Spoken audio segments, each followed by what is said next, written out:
بچیوں کو زندہ دفنا دیا جاتا ہے. استغفر دیکھیں نا اسلام نے اس چیز کو منع کیا وَإِذَا الْمَوْءُودَةُ سُئِلَتْ بِأَيِّ ذَنبٍ قُتِلَتْ. ہاں یعنی وہ جو جس بچی کو دفنایا جائے وہ قیامت کے دن پوچھے گی یار مجھے کیوں وہ ادھر دفنایا گیا. اور اسی طرح آپ کو پتا ہوگا انڈیا میں بھی اس طرح ہوتا ہے. انڈیا اور بر صغیر میں پوری آپ تاریخ پڑھیں نا تو ادھر بھی باقاعدہ, بلکہ کچھ میں نے اسٹڈی پڑھی تھی کہ عورتیں ابھی کم ہیں, مرد زیادہ ہیں ابھی بھی انڈیا میں, ٹھیک ہے نا. اور ابھی بھی وَإِذَا بُشِّرَ أَحَدٌ بِالْأُنثَىٰ ظَلَّ وَجْهُهُ مُسْوَدًّا وَهُوَ كَظِيمٌ. قرآن میں آتا ہے نا کہ اگر کسی کو کوئی بشارت ملے کہ یار بیٹی ہوئی ہے, عورت ہوئی ہے, بیٹی ہونے والی, تو اس کی جو شکل ہے نا دیکھنے والی ہوتی ہے, اس کی شکل کالے میں تبدیل ہو جاتی ہے, اور وہ ایسا کرتے ہیں اس کے اوپر کوئی مصیبت نازل ہو گئی. بالکل ٹھیک ہے نا. اور آج بھی مجھے افسوس سے کہنا پڑتا ہے کہ ہمارے بعض مسلم معاشروں میں بھی اگر کسی کو کوئی بیٹی کی بشارت ملے تو وہ, بلکہ میں نے یہ بھی سنا ہے کہ بعض ساس یا بعض اور مائیں اپنے بیٹوں سے کہتی ہے کہ اس کو طلاق دے دو کیونکہ یہ بیٹی بلا رہی ہے. سر بعض کیسز میں تو ایسے بھی ہوتا ہے کہ بیٹی ہوتی ہے نا تو وہ ابارشن کرا دیتے ہیں, یا ابارشن کرا دیتے ہیں, یا وہ پھر وہ جو آپ نے کہا نا کہ وہ طلاق وغیرہ کر دیتے ہیں. ہاں بالکل. اور وہ شروع سے پہلے جو مائیں ہوتی ہیں اللہ معاف کرے. اور میں نے یہ بھی سنا ہے کہ دیکھیں نا ابھی ہمارے معاشرے میں نے یہ بھی سنا ہے کہ بعض اگر بشارت ملے نا کہ بیٹی ہو, وہ مٹھائی نہیں باندھتے, لیکن اگر بیٹا ہو رہا ہے تو مٹھائی باندھتے ہیں.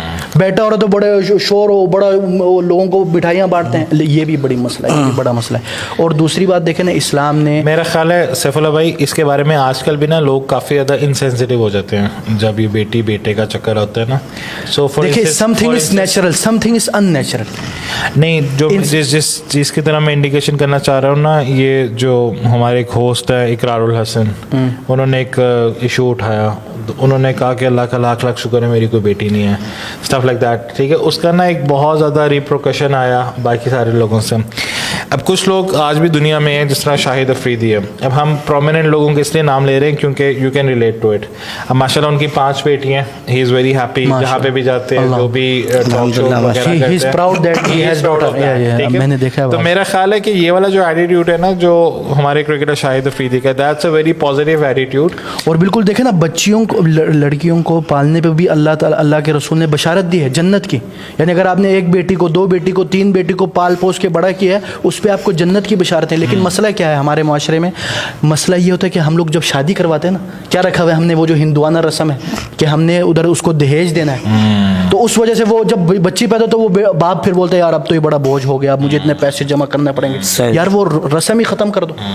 بچی رحمت ہے یار, بیٹی رحمت ہے, بیٹی کی وجہ سے گھر میں رونقیں ہوتی ہیں. اور ابھی دیکھیں جو چند دنوں پہلے جو نعوذ باللہ ایک انسیڈنٹ ہوا ہے, اس بےغیرت باپ نے, اللہ اس کا ہدایت دیا, اس کے بیڑا غرق کرے, اس نے اپنی بیٹی کو ختم کیا. کیسے کوئی باپ یہ گوارا کر سکتا؟ کون سا انسیڈنٹ ہوا ابھی ہوا ہے نا, آپ کو نہیں پتا, یہ پچھلے, آپ کس دنیا میں رہتے ہو یار. ابھی پچھلے دنوں ایک بڑا کیس ہوا ہے نا, ایک باپ نے اپنی چھوٹی پیاری 2 یعنی کچھ ہی یعنی چھوٹی سی ہے پیاری سی, اس کو 5 گولیاں مار دی ہیں نعوذ باللہ, اور ختم کر دیے. اسی لیے یہ دیکھیں نا تو یہ ہماری بڑا مسئلہ ہے. ہم لوگوں نے بیٹی کو ایک لعنت سمجھا, بلکہ بیٹی ایک رحمت ہے, خدا کی قسم گھر کی رونق ہے. گھر میں رونقیں آ جاتی ہیں. باپ جب گھر سے واپس اپنی جاب سے گھر جاتا ہے تو بیٹی کو دیکھتا ہے, خدا کی قسم دن کے سارے تھکاوٹ ختم ہو جاتی ہے. سر ایک اور ہی بات ہے, باپ جب رات کو تھک کے آتا ہے تو جو بیگم ہے اس کے علاوہ بیٹی تو واحد آتی ہے کہ جی ابو جان آپ کو کوئی چیز چاہیے, اس کو لا کے دیتی ہے. بالکل, بڑی پیار, بڑے باپ بیٹی کی جو محبت ہے نا وہ ناقابل تعبیر. باپ سب سے اٹیچ ہوئی اپنی بیٹی کے ساتھ بہت زیادہ, بالکل بالکل. تو یہ بات ہے.